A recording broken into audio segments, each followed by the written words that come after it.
Hear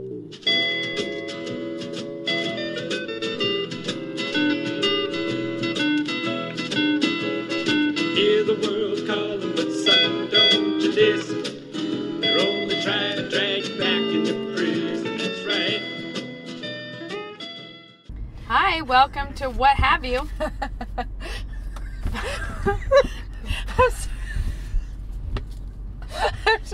Okay, really so this is Rachel Jankovic, and Becca Merkel needs to get a grip. I need to get a grip. Here's the problem. This is the thing that's the situation. I'm squeaking my arm on the leather. That's all that is. So this is the second podcast that we have recorded today because we tried to do the last one at like who you 5 gonna blame? We tried to do it at like 5 o'clock, right before dinner. So, well, as you know, we decided to do a podcast if we could just do it. If we could just make it happen in the car. We decided the car, that'll be good. And so, you know, but we've had two failures. Two failures, and both of them. No, two locational failures. Locational. That's the thing, because see, we come up here to this weird spot where we're alone. One thing that does not work. We're in a car. If we're here, then both of the ones that we tried to do in front of my house, I had to leap out of the car and run away at one point. No. The first one that we rejected, Rachel got out of the car like 6 times. So it would be like, hold on just a sec, I have to run get Shad. Oh, he's in the street. Just a minute. Oh, wait, what's that thing hanging out of the tree? Anyway, so there was that. Then today we tried it again, but it was like 5 o'clock. So Rachel remembered in the middle she had to do carpool. I got a call from my daughter needing to be picked up from track. One of the Jenks children was knocking on the window asking for an apple. And then at one point, Shad just kicked the tires of the car once. Kicked the tires. And then at one point, Rachel had to jump out of the car and chase a basketball down the road like half a block. I was willing to let it ride, but I guess Becca felt like too much time alone in the car. I was sitting in the car going, oh, she's chasing the ball. Broadcasting live from the podcast. She's showing a flash of speed. She caught the basketball. She's coming back up. So we thought, no. Sounds good, though. Let's put that one away for now. But we should have just done it because here we are reliving it. Because we're doing it. Yeah. But the other time that we failed, I realized, was that we did one at night. Yeah. In which we were pretty senseless. We were not on topic, or we were making up words or thinking words that were not misunderstanding each other. Yeah. And so then we didn't put that. We didn't send that one on. But then the next one. But that one's waiting in the wings. And if we ever forget or we don't manage to record one, that one might pop loose. Yeah. But it will be early on. The problem with this one is that then the next one, we're talking the whole time like the last one came out. So we covered bread and all this other stuff. I think in episode 3 we kept talking about that time that we were so goofy in the car. But we never shared it. But we've kept it under wraps, and you'll only hear it if things get desperate. Yeah, if we fail to deliver a new episode. But anyway, today we ended up finally at the point when we were both getting phone calls and Rachel was running after basketballs through neighborhoods. We were like, let's try again later. So now it's dark. We both finished dinner. We got that done. We came out. So once again, it's evening, and we're gonna see how we do. I know we might be making up words again. We might misunderstand. Beck, what have you been doing other than failing to execute a podcast with me? There have been a few podcast flops, but what have you been doing? Well, you said bread. You know what? Working on bread. Well, I'm working on bread, but the other thing is in one of our podcasts that we rejected for quality reasons. I know the listeners here are wondering. My girls are sleeping in their bedroom now. Oh, finished victory. Bedroom. Yeah, we got that done. So I just feel like I should throw that out there as a praise report that I did. We talked about that. I finished the mudding. It got that. Yeah, and there's a little bit more to do. Well, there's a lot more to do, but the walls are painted. The ceiling is mudded. Ta-da. So that's very exciting. That's great. That got done. And the other thing I've been not doing is getting my seeds for my garden planted. I have them all there. I start stuff from seed, and so I have the seed packets, and I got them all ordered. And I think you said in a previous one that you needed to do it. Yeah, but I think then we threw away that previous one. Yeah, but I'm saying I think you. Yeah, we've talked. You and I, we've talked about it. But the thing is, let me just say that I have really settled in on a method for planting seeds that I love to death. So we've done it for a few years now, and it's been hugely successful. But we have some like grow lights that we put, you know, in the house, and we start stuff early. Not that early, because now it's the end of March, and I've been meaning to do this for a whole month, and the stupid seeds have been sitting there. But life has been happening. Anyway, I feel like there's still time. But we go to the recycling center, and we get a whole bunch of plastic drinking, like water bottles, like little drinking size ones. I remember this now. And then cut them in half, right? And you fill the bottom half with water, and then the top half you turn upside down and set it inside, so the little nozzle that you drink out of is down in the water. And you plug the nozzle with some fabric, like felt works fine. Then you fill that part with soil, plant the seed. And so it's being watered from underneath, and you don't have to water it all the time. You just like once a week have to go back through and fill up the bottom half of those water bottles. And tomatoes are like crazy for that, and they grow amazingly well. So under the grow lights, and then with that little method. So I have a whole garbage bag full of water bottles sitting at home that I need to cut and get that done. Cut and paste. And I have a bunch of fun heirloom tomato seeds and some artichoke seeds, and hope springs eternal in March that we will actually have a successful garden. Meanwhile, I have no hope of gardening. That, to me, the dream is maybe just to keep the dog from trampling the grass to death. I don't let the dog near the garden, so the grass gets trampled to death. I don't have a garden separate from the grass. I've learned to keep my aspirations low on the grass. That's what I've done. But anyway, so... And you've been making bread. You've been on the bread kick. I have been on a bread flail, because I've made a lot of bread over the years. I've had bread that I love. I've had recipes that I swear by. We go through phases, you know. But lately, it's been the sourdough mountain. And I hate sourdough bread. Or I did. I previously hated sourdough bread. So I was never interested. But yes, Rachel has been serious about sourdough. No, I have been flailing about sourdough. I was serious. This is one of the things we talked about in the Too Tired podcast. I was working. The Too Tired podcast. The Way Too Tired, yeah. I was working on starting a sourdough starter. Like, so doing a culture and then a starter. She did it straight from the air. Like, I'm going to grab some yeast from the air. I harnessed the wild yeast. She got out her butterfly net. Yeah, but I was pretty for sure that after a fortnight of work on this starter that I would fail to make a loaf that looked good. But after Rachel's loaves are beautiful. Turning out really well. So Rachel's it's all Rachel's doing it the way of someone who has studied and learned about how to do it. No. I've been just flopping around, turning out a loaf every so often. Most of the time throwing it away. Anyway, and we talked about this earlier today, but I'm having a horrible case of I can't let the sourdough beat me. Mm-mm. I've got to achieve it. Yeah, And then I can set it aside. But the problem is it's really, really good bread. And I don't like sourdough, but this doesn't taste like it's just a really flavorful bread. So, back when I was in college, I think, I remember, I was in college. I decided I'd always loved bagels. And plus, this was, I think, the height of that weird bagel craze that happened suddenly. There was, can I just bagel pause? Shops that erupted.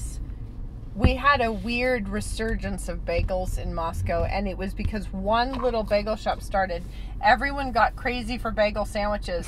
Then everyone in Moscow thought... it was kind of a thing. Yeah, but everybody thought bagel shops. That's where the money is. And everybody started a bagel shop. And by everyone, you mean like 3 people, but there were too many in Moscow. And then they all put each other out of business. So then we had a dearth of bagels. Now you can't only get it at a grocery store, but there was a minute there where we had like a bagel factory and a bagel place. Fresh and a bagel. Yeah. No, we do have a bagel place downtown. I've never been in there. But we went through a time where there were no bagels. But I always liked bagels. And I remember it from actually specifically Grandpa Jim buying us bagels in Annapolis. I remember us walking to a bakery that was near where we were staying, and he bought us bagels. And I remember having a moment. I was probably in like first grade, but I had a moment with a bagel where I remember being like, this is amazing. Like, this is so good. I love bagels. I just love bagels. And I didn't That's funny. Well, I remember. And I remember because Grandpa Jim told me to stop thanking him. He was like, sometimes it's enough to say thank you. Like, see, I remember being at a friend's house one time when I was a kid, and the friend just wanted to go play Barbies, and she was kind of, it was just kind of sketchy what she wanted to do with the Barbies, and I was like, meh.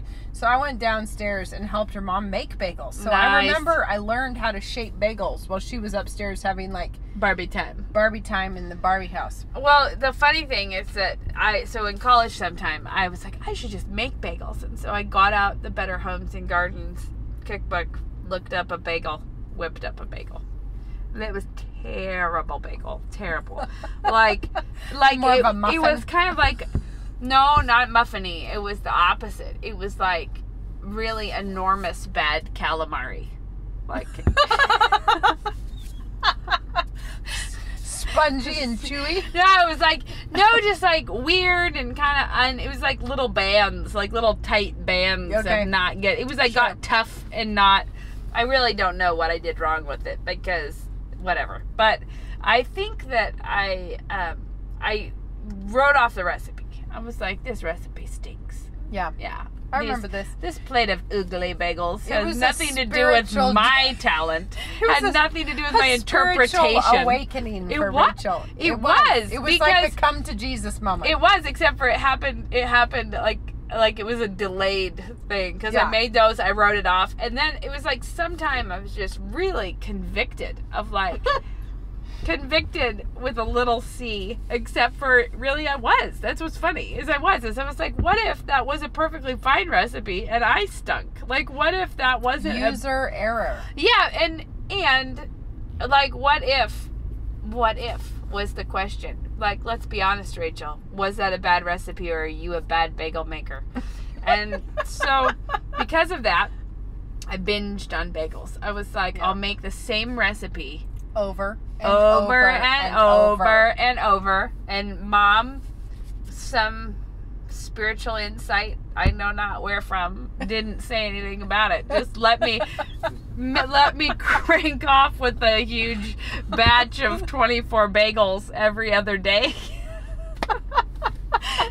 She's probably like, flour's cheap. She's like, whatever, it's keeping her busy. We'll let her do it. She's gaining wisdom. She's gaining wisdom. And the funny thing is because here I am like 15 years, well, how old am I? I don't know. Too long ago now. Too late in the evening. Here I am. I can't do that kind of math. Anyways, here I am all these years later still remembering what I learned then. I made the same recipe. There's a lot of variables in that particular recipe because you boil the bagels. So it's how long you mix it, how long it rises, how you shape it, then you boil it, and then you broil them, or you broil them, then you boil them, and then you bake them. You broil them first? I never broil them. I don't now, but that recipe called for broiling. Okay. Yeah. And I think to like get that crusty Yeah, but whatever. The whole thing is like, do you boil them for 45 seconds a side or 30 seconds a side? It was very busy, the whole thing. But it makes a difference. The whole thing makes a difference. Every day. I was making the same recipe every other day for a while or something. And every time they were turning out different. Like, there were times that it was... in the final bake, it was blowing the seams of the crust from the boiling. And then it was times when it just randomly got a bunch of little bubbles all over the surface that would blister, like little blisters when you would broil it. But I love that feeling of getting to know it, where you suddenly you're like, okay, wait, now I know what's causing that. So at the very end, I was like making that same recipe, but the bagels would turn out the same every time. Like I was getting what I wanted out of the bagels. And the funny part is they were totally delicious. Yeah. So from overgrown, nasty calamari rings to really luscious, good bagels. Yeah. And it was all the same recipe. And just me trying it over and over again. Well, okay, so here's the thing. I know that everyone in the whole world has watched the show except me. But Ben was out of town a couple weeks ago, and so I watched the Great British Bake Off. And yeah. Have you ever watched that? My kids watched part of that. Yeah, well, the thing about it that really just kind of blessed me, I only watched a couple episodes, but you have Mary Berry, and when we were living in England, Mary Berry was everything. It was like every grocery store flyer that came out, it was like Mary Berry's choice for, so I knew her name because she was like the Martha Stewart, or like, she was like Betty Crocker. Yeah, she was the Betty Crocker of England. But I never, like, watched her do anything. I just knew that she was like, oh, well, everyone bows to Mary Berry's feelings authority about how a fairy cake should go. Anyway, so she and this other guy are judging, and they're making these hilarious things. So part of me loved it because it was like, oh my gosh, they're making suet pudding. And no one in America has ever heard of a suet pudding. But, you know, it's stuff that, like, it made me kind of nostalgic for when we lived there. But she's judging all of these people, and there was this little lady, and she was like maybe in her 50s, and she just was a very ordinary woman, you know, like just very ordinary, and she was nailing it every time on every little thing. And Mary Berry would be like, your texture is perfect here, and you could tell that it's a woman who spent her life doing that, but it was just cooking for her family and cooking for her kids and cooking for her grandkids, and she knows what she's doing in the like kitchen. she recognizes She's like, oh, suet pudding or savory biscuits, let me make you my savory biscuit that's the favorite with the family. And it's just really fun to see that excellence in craft of somebody who's just a really, like, she looked like a nice little ordinary So what Becca's saying woman. is that maybe my long-term dream is to be a really ordinary No, I like seeing excellence in the ordinary, because the thing is, I just like the idea. I aspire to be a very plain Jane, ordinary lady. No, it's not who that. Has a savory biscuit up her sleeve. And actually, I'm gonna say I'd be fine with that. But the thing is, okay, then there's Nigella Lawson, who I also love.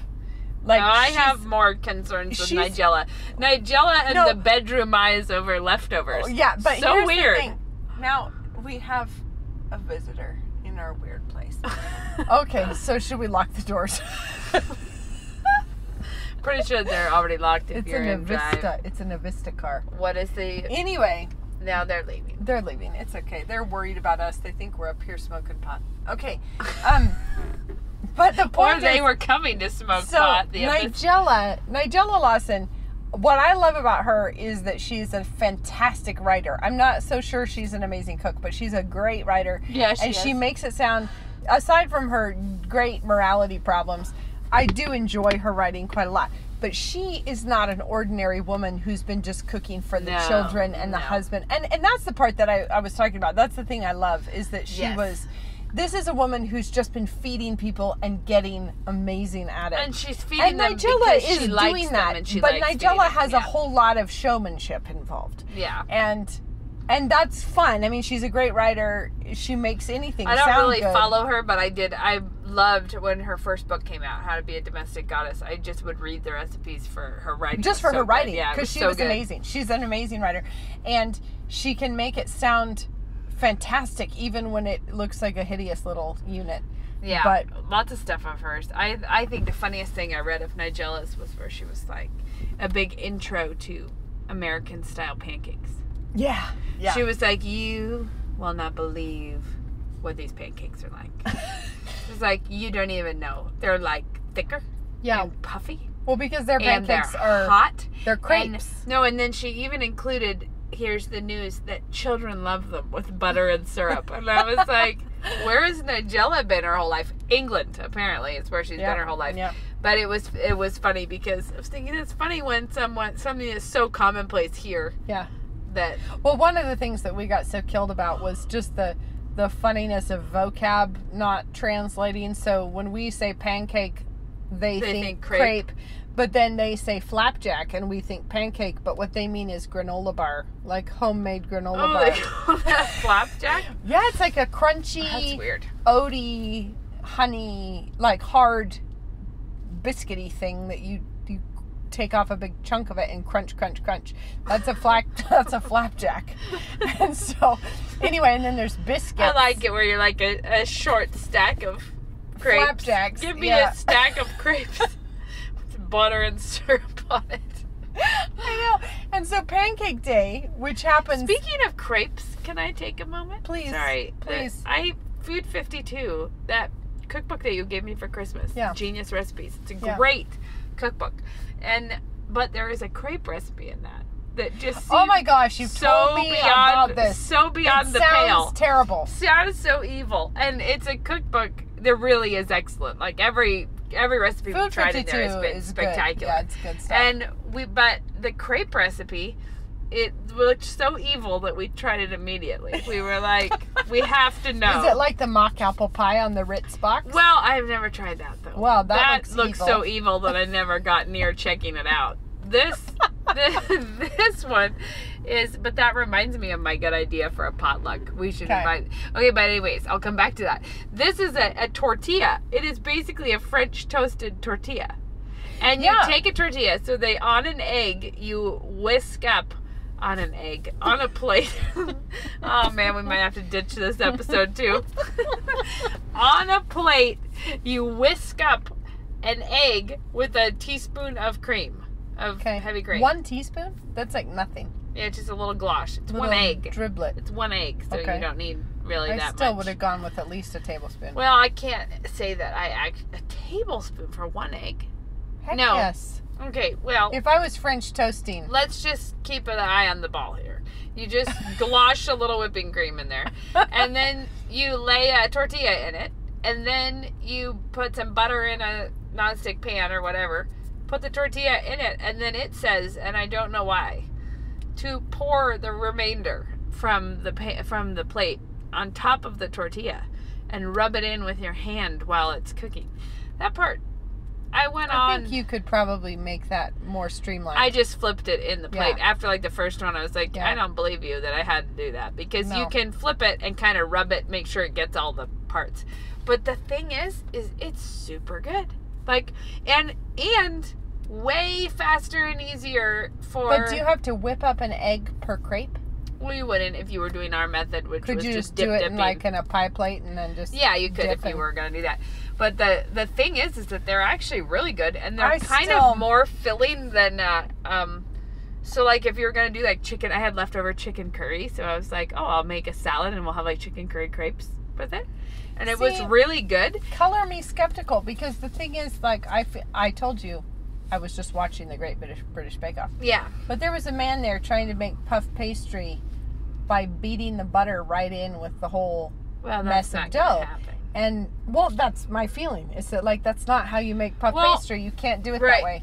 The thing is about this is that you need to try it. Scathing remarks from the judges. And I was like, told you so. Well, anyway. Yeah, but that's like saying make a lemon meringue pie by not removing the yolks from the meringue.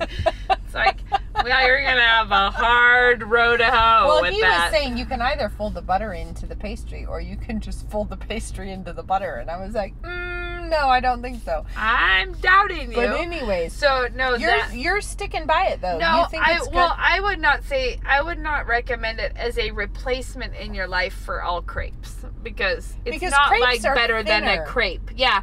But it is totally delicious in an impossible way. It's really good.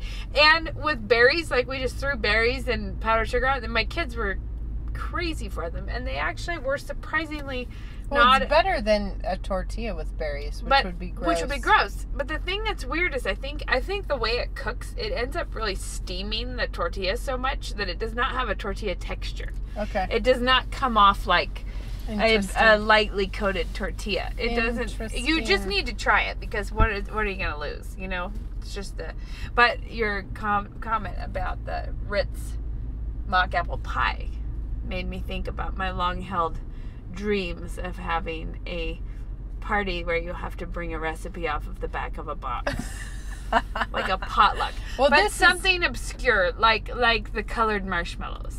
Like, go buy those and then make the recipe that's on the back of the lime. The key lime. Back of the, like, pineapple ring can? Yes, exactly. Or the maraschino cherries. There's probably something on there. It's probably a Shirley Temple, though. But I was thinking, like, the key lime marshmallows. What? Who makes those? There's just weird marshmallows out there in the world.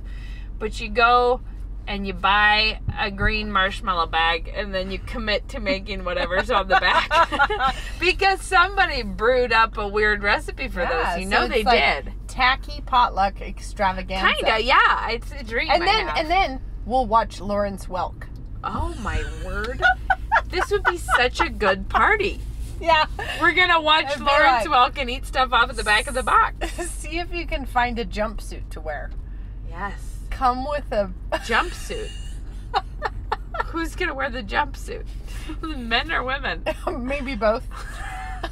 Like Granddad's old aviator jumpsuit suit? Party, or those polyester double knit one pieces that the guys would wear in back in the day. But that wasn't a jumpsuit. That was like, what would you call it? It was just like a leisure suit. The one piecers? One piece suits? Yes. I'm not making this up. Oh, it's so good. I'm not. Okay, are we going overtime here? Probably. Hold on, let's turn the light on. It's what dark. time are we on here? Oh, we're talking so much about recipe weirdness. Okay, think of something spiritual to say. Okay. Pressure's on. Make it spiritual fast. Come up with an application. All right, Becca. Application. Make an application from your insights about the Great British Bake Off. No, that's a pop quiz I can't achieve on. Okay. Oh my goodness. No, here's the problem. Let me just say that we had a really thoughtful conversation earlier. We should just splice these two episodes together. We could splice them. I think we should just make someone edit us. We drew some good morals from the universe. I talked about Mount Vernon. Rachel talked about the wives of the reformers. We actually did. I'm not making here this we up. are. But it's like, oh, it's losing 8:40. our grip on the spiritual at night. Yeah. Oh, so bad. No, I so don't I'll think tell so. you, this is very off topic, but the other day I ran into a friend at Goodwill. And you started to tell me the story earlier. Yeah, I know. That's why I come back to it. And then maybe you had to run after. Do you remember when I called you? Well, yeah, do you remember when I called you from Goodwill to tell you that the thing that actually inspires anger in me is those brownie pans? You did. I get so offended by those. Can I just say that I feel like we should both take a moment to clarify that we do shop in other places besides Goodwill. Because why is it that we only ever talk about Goodwill? I don't know. I think it's because Goodwill's the only interesting place I go, you know? There's like, what am I going to say about what I saw at Winco? I mean, I'm always at Winco. Like but Walmart. It's not like we do shop exclusively at Goodwill. No, but the only times I feel really I come away with shopping stories is probably Goodwill. I just feel like we need to make that clear. Guys, I don't usually only go to Goodwill. Saks Fifth Avenue is also another... Main Street Moscow is loaded with all of the best shops. Neiman Marcus. Yeah, anyways, the point is, I'm in the aisle and I get totally distracted chatting with a friend, and I was like, you have got to be kidding me, because it is a box that was a kit for making pizza cones. Huh? It's exactly how I felt. Wait, a pizza cone. So like you make the crust into a cone? Yeah, you and roll then you and stuff then you it up just with fill pepperoni? it up with melted cheese wads. Gross. Oh, it looks so evil. It's so evil. And I say, just like make a calzone. Call it a day. Well, make a calzone. but the thing that a calzone like, does why not turn it give in, you. It's like a little cornucopia. Like a pizza cornucopia. Yeah, but because it's such an unfeasible shape for pizza. Because we all know what happens when pizza blows a hole, you know, like a calzone or something. Yeah. Then, so they have it's like a little thing that you wrap the dough around, and like a little special little wheel that cone. that looks like a citrus reamer, but different shape. Yeah, and then a little special wheel to seal the dough to itself, and then like special little stand that holds the thing once you fill it up with stuff. So there's like all these weird accessories. And I wonder why it was at Goodwill. Yeah, I know, right? Unopened, untouched, unfazed. And in the end, you've come out with a little wire pedestal with a pizza cone in it. That was like, I say to my friend Rhea, I was like, good heavens, like, look at that. And she says, oh, really? That looks like something you would do with your kids.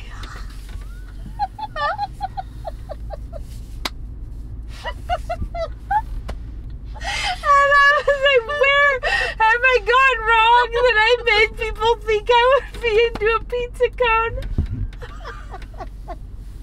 Plus, I totally saw her point that I do weird things, but not the pizza cone. Whatever my internal moral compass is, it rules out pizza cones.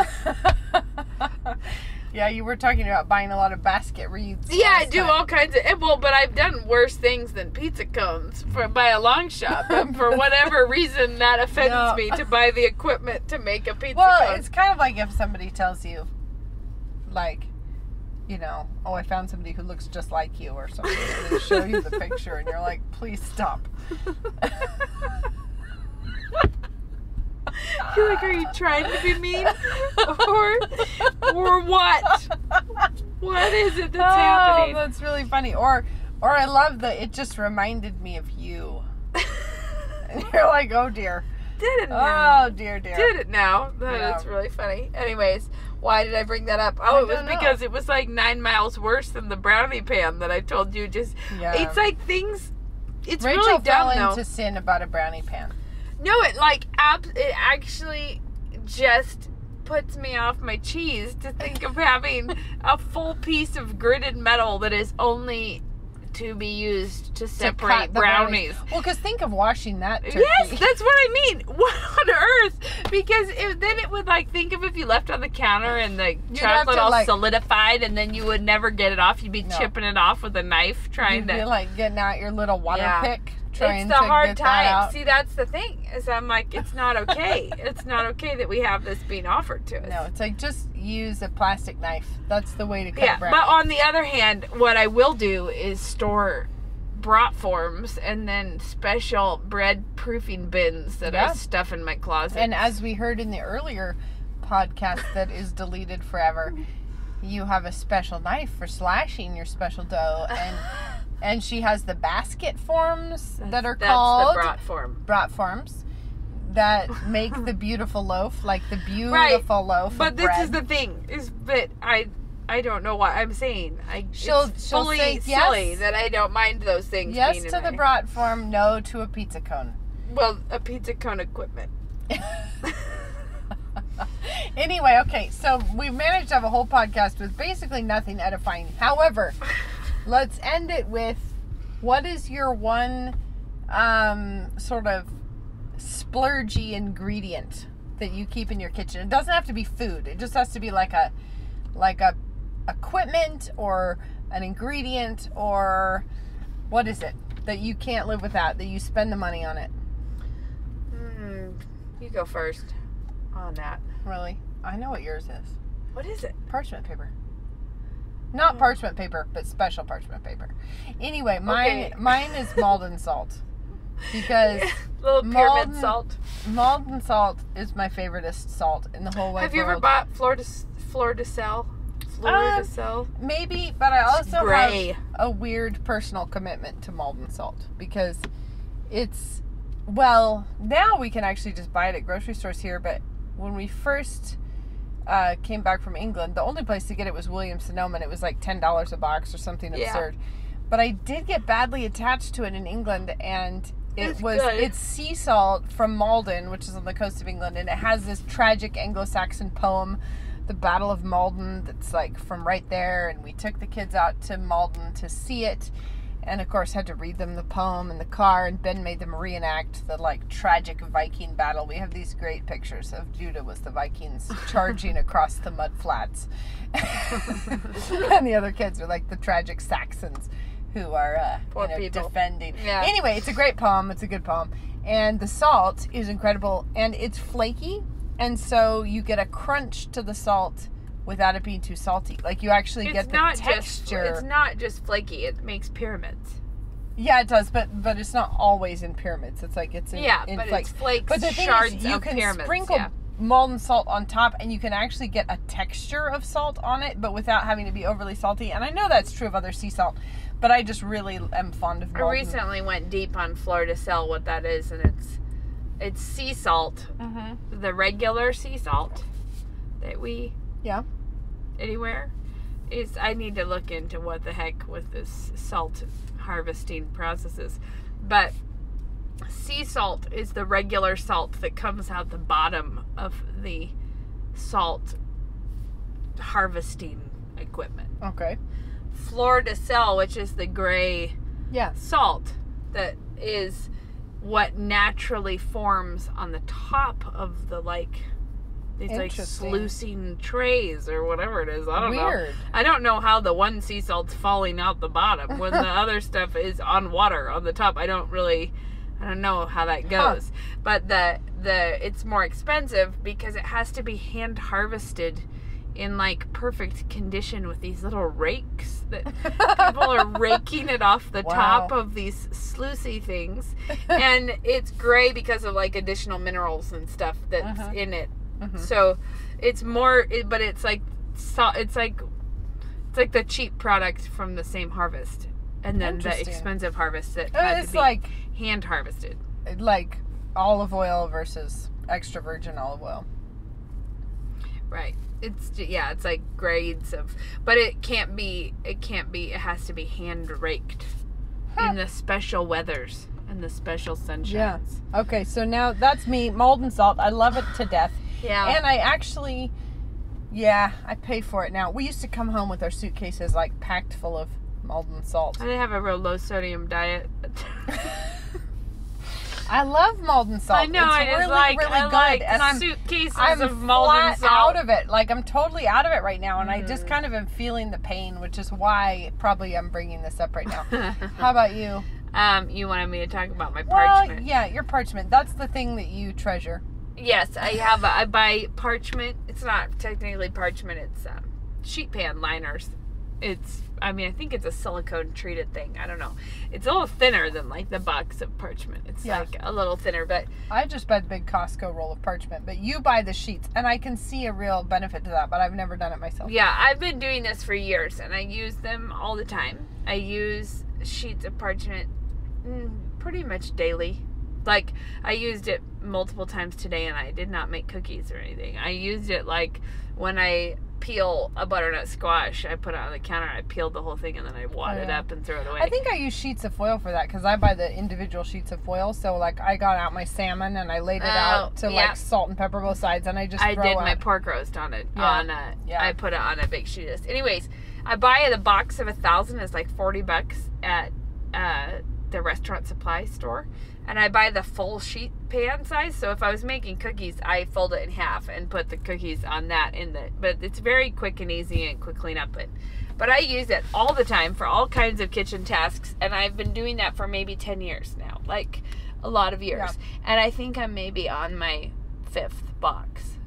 Like, I use it even as like emergency tissue paper in gifts. That stuff is all day long being used at our house, and it is so worth the money because it doesn't curl on the edges. It doesn't because a roll of parchment, it's such a pain because you go to line the thing and then it whip up in the middle, and this just stays where you put it. I buy the big jumbo Costco roll, so it's big enough that it doesn't curl up too bad. But if I buy the little cheapy grocery store one, it just curls into a little I hate that. And then I feel like you're just defeating everything anymore, and I love what I do for the cookies is I make them.